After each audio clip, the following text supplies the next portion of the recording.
This mess was silently stealing my peace every single day, and I didn't even realize it. Drawers overflowing, counters covered, closets packed with things I hadn't touched in years. But then I tried something simple, and everything changed. In the next 10 minutes, I'll show you how to declutter your entire house, quickly, calmly, and without getting overwhelmed. If you're tired of the stress, the stuff, and the chaos, this is the turning point you've been waiting for. Let's do it together. And trust me, you'll feel lighter before the video's even over. If you've ever looked around and thought, how did it get this bad? You're not alone. Stacks of paper, crowded shelves, stuff piling up in every corner. It doesn't just take up space, it takes up energy. And for older adults, clutter can do more than frustrate you. It can make daily life harder, even dangerous. Every time you trip over something, strain to reach, or feel stressed just looking around, that's clutter affecting your well-being. But here's the good news, it's fixable, and it starts today. In this video, we're tackling the whole house, one small step at a time. We'll go room by room using a method designed for older adults. No heavy lifting, no pressure, and no giant messes to sort through. It's all about simple actions that make a big difference, fast. You'll see real progress without feeling overwhelmed. And by the end, your home will feel lighter, calmer, and easier to live in. Stick with me, because just a few minutes today could completely shift how your space feels tomorrow. Part A. Kitchen. Let's start with the heart of the home, the kitchen. It's where clutter sneaks up on us the fastest. Why? Because it's used constantly. Mail lands here, receipts, empty containers, spices from decades ago, and before you know it, your drawers and counters are overflowing. But here's the trick. Don't start by trying to clean the entire kitchen. That's how people get overwhelmed and give up. Start small. Just one drawer. That's it. Open that junk drawer. You know the one. Pens that don't write. Random batteries. Rubber bands. Expired coupons. Broken scissors. You've probably opened that drawer 100 times and thought, I'll deal with this later. Well, now's the moment. But we're doing it the easy way. Use 4 simple piles. Keep, toss, donate, and mystery. Keep what works and still gets used. Toss anything broken, dried up, or expired. Donate what someone else might still find useful. And if you're not sure what something is or why you kept it, that's your mystery pile. We'll come back to it. As you sort, you might even find something funny or surprising. I once pulled out a bottle of paprika that expired in 1998, and I haven't used paprika in 10 years. It gave me a good laugh and reminded me just how long some clutter can hide in plain sight. Once you clear out the drawer, wipe it down. You deserve a clean, fresh space. Then, before you put anything back, ask, do I actually need this here? If not, relocate it or let it go. You don't need fancy organizers. A few small boxes or containers you already have can create dividers. Group like items together. Pens, chargers, scissors, tape. When everything has a place, your brain feels calmer, even when it's just one drawer.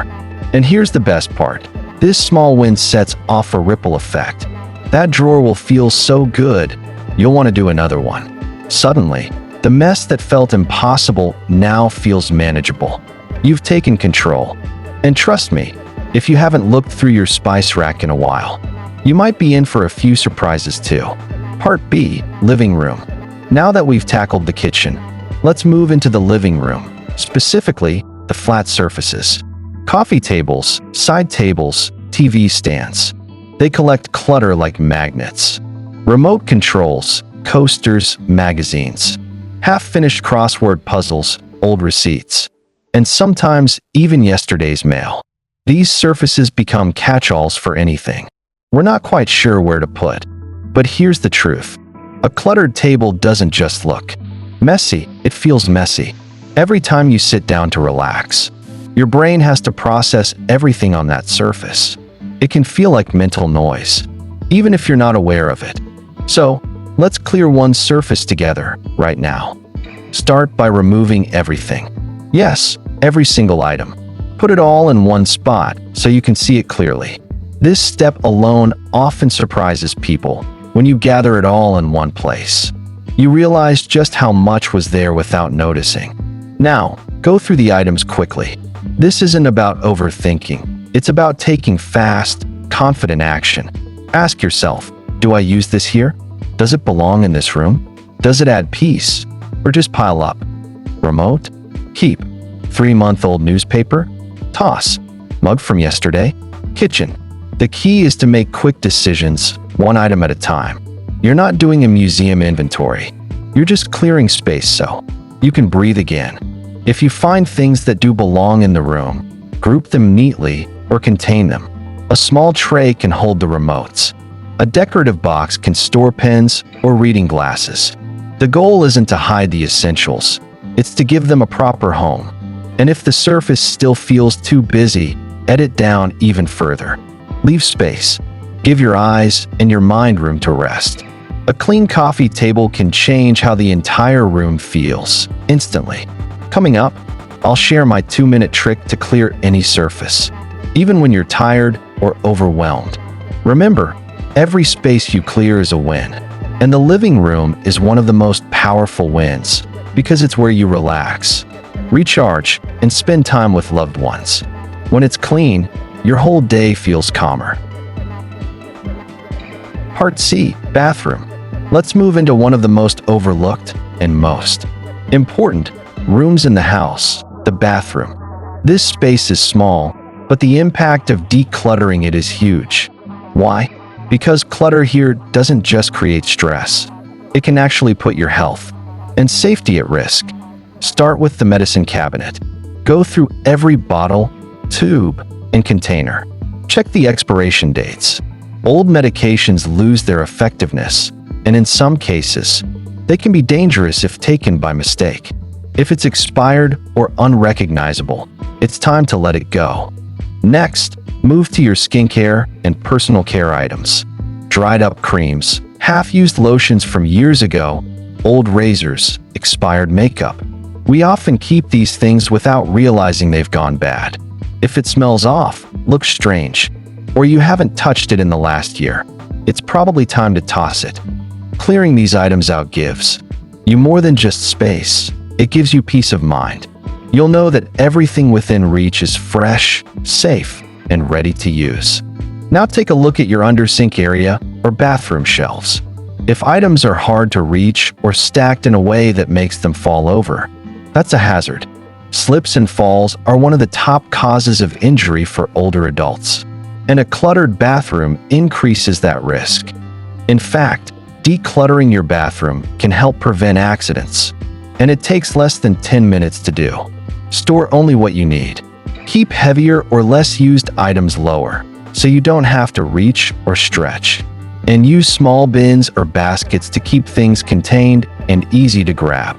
Once you finish, step back and take it in. A clutter-free bathroom doesn't just look better, it feels better.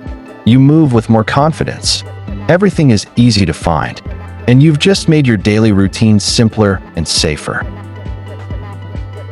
Part D, bedroom/closet.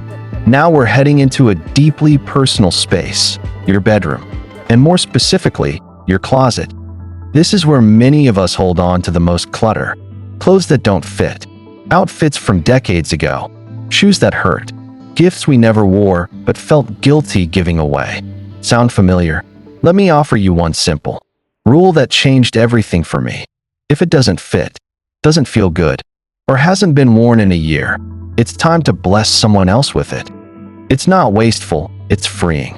Because holding on to clothes you don't wear weighs down more than just your closet. It adds mental noise. It creates daily stress when you can't find what you actually like to wear. And it clutters your mornings. Start by pulling out just one category, like tops or shoes. Don't dump your entire wardrobe at once. That's too much. Touch each item. Ask yourself, honestly, would I choose to wear this tomorrow? Does it make me feel confident, comfortable, or happy? If the answer is no, it's okay to let it go. Donate it. Give it a second life.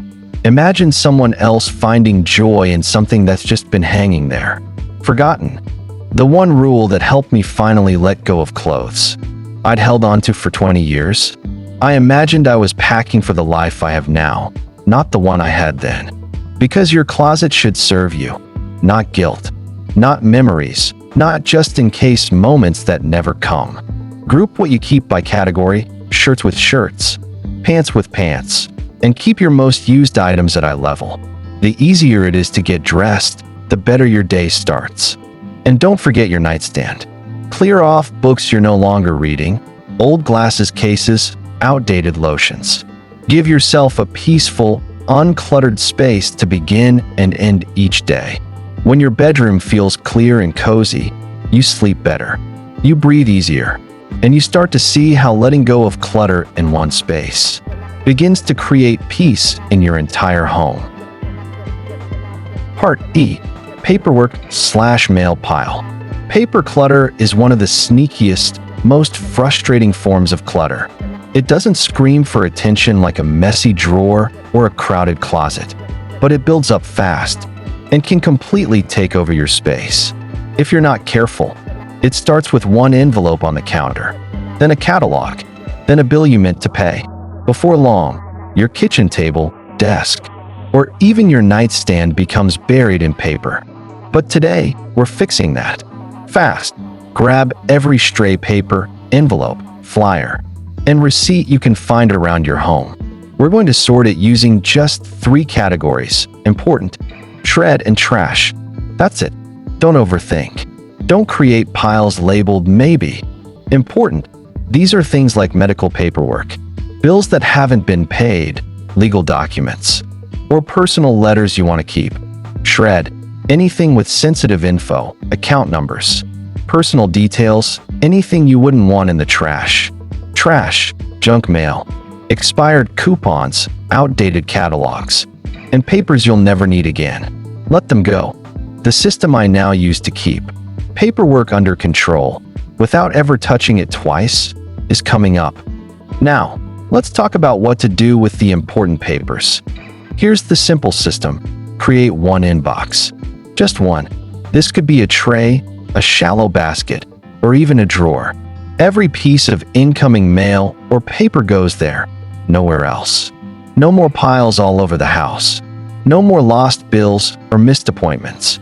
One spot, one habit. Then, once a week, pick a time that works for you. You go through the inbox and take action. File what needs filing, pay what needs paying, and toss or shred the rest.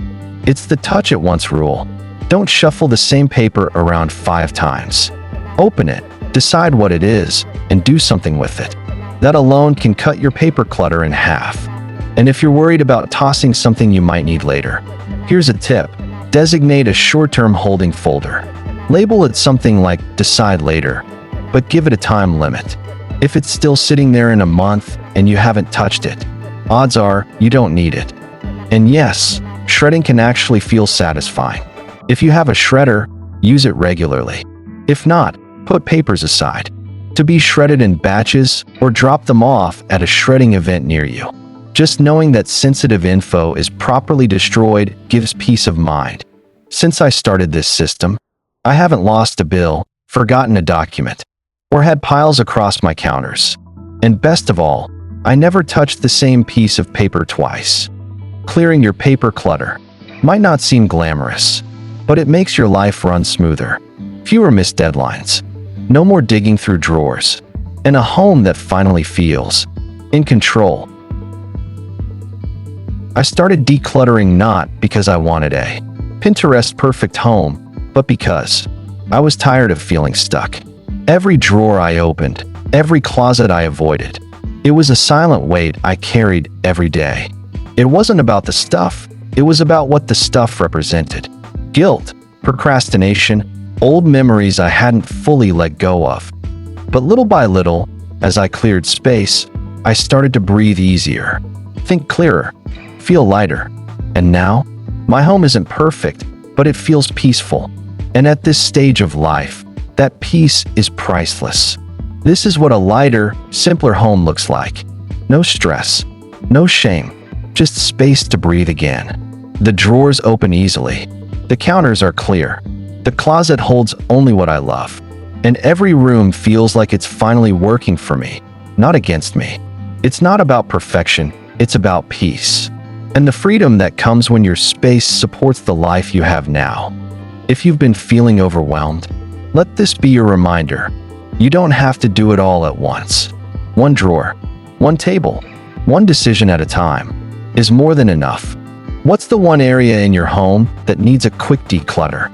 Tell me in the comments. I might feature it next. If this video inspired you to tackle even one drawer, give it a thumbs up and subscribe for more simple wins like this. It really helps the channel and helps others find this too.